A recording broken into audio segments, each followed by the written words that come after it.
Okay, fourth graders, today we're reading the second chapter, The Little People. Before Soft Rain was through the gate, she called, "Mother, grandmother, I'm home. Where are you?" "In the house or in the garden." Her mother rushed out the door. "Hush, Soft Rain. Grandmother is having her afternoon rest." She looked toward the sun, then back at Soft Rain. "We've only just eaten. Why are you home so early?" "Are you ill?" Mother touched Soft Rain's forehead. "You aren't warm." "I'm not ill, just filled with sorrow," Soft Rain answered. "I have to tell you why." They sat together, leaning against the great oak tree. Soft Rain told her mother about the morning at school.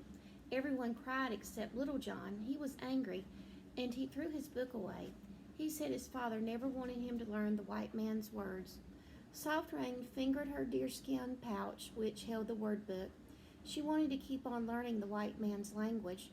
What would her father say? The teacher is moving west. "Will we have to move?" Tears streamed down her face. Her mother wiped them away, then answered, "For years we've heard that the government of the Georgia wants the real people out of their state. Maybe they can move here to North Carolina, where it is safe." "But the letter said Tuskegee and Tennessee, Georgia, Alabama, and North Carolina must move west. Where is the west?" "The west is far, far away. Some of the real people have already moved there, and some have come back because they didn't like it. There were no beautiful mountains, and the trees and plants were unfamiliar. Will we stay in our nation and our happy mountains? This is our home where we are happy." "I'm not happy," Soft Rain said. "The teacher's house will be sold to white people. There will be no more school. That is why I'm home early. That is why I'll be staying home all the time." "Your grandmother and brother will be glad. The whole family will be glad," Mother said, wiping away more of Soft Rain's tears. Then Soft Rain heard grandmother's voice. "With my granddaughter at home all day, the time will pass so much more pleasantly." Soft Rain turned to see grandmother standing in the doorway, smiling. "Wait, let me be your eyes." She hurried to grandmother's side, guiding her to the stump where she always sat to tell stories. "Do you want a story now?" Soft Rain never refused a story. "Oh, yes. Tell me about the little people and how they take care of children." She sat on the ground next to grandmother. "No more tears?" grandmother asked.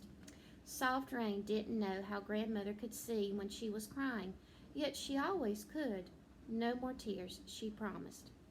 "When I was a little girl, this is what I was told about Nehemi, the little people." Soft Rain mouthed the words along with her. Grandmother always began her stories in the same way. "The little people were such wee folks, as small as children," grandmother continued. "They were pleasing in appearance, with long hair, much longer than yours, Soft Rain, and they liked music, dancing, and children. The little people were kind to lost ones, especially children. Once a brother and sister had wandered away from their parents while they were picking berries. It was after dark when the little people found the children near their cave, high on the mountainside.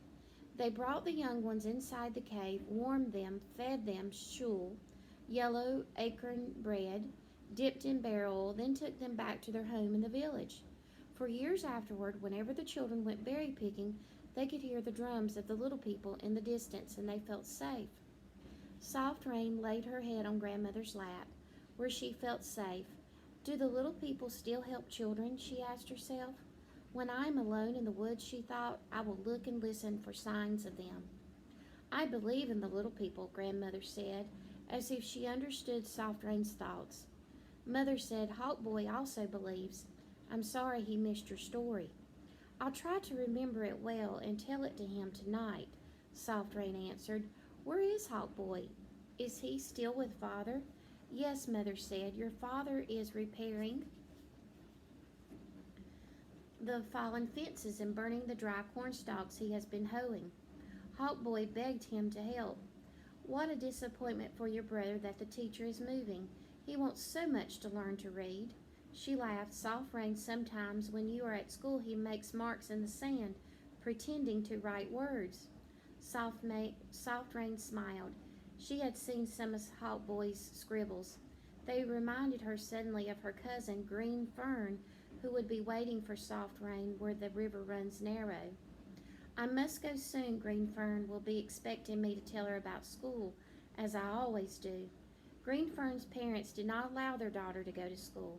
Soft Rain's mother had once explained this to her. Aunt Key and Uncle Swimming Bear, like many of our people, want nothing from the white man, not even his alphabet. Since your school teaches both the white man's writing and sequoias, they have chosen that Green Fern learn neither. Now, Mother warned, Soft Rain, you may tell Father and Hawk Boy about the letter, but don't tell Green Fern. Aunt Key would not want her to worry. Soft Rain put her hand over her mouth. For a while she had forgotten the horrid letter and its command. I won't tell her about moving west, she said, but she would tell her cousin other things. She and Green Fern had been keeping a secret from everyone, even Hawk Boy. Since school had begun, Soft Rain had been teaching Green Fern to read aloud. Each day at the river's edge, she wrote a word in the damp earth, first in the white man's way, then sequoias. Aunt Key and Uncle Swimming Bear would be angry with them if they knew. But I can teach Hawk Boy in the same way, Soft Rain suddenly realized. Jumping up from the ground, she shouted, Mother, Grandmother, listen to my idea. I will be Hawk Boy's teacher. In the sand, I can write words from Grandmother's stories. First the white man's way, then sequoias. Hawk Boy can learn to read in my school and write real words in the sand. Do you think I can do it? Facing toward Soft Rain, Grandmother said, Of course you can teach your young brother. Just like the little people. You are patient and kind. The little people, Soft Rain wanted to believe. All the way to the river she looked and listened, stopping often. The wind sang through the trees, but she heard no drums.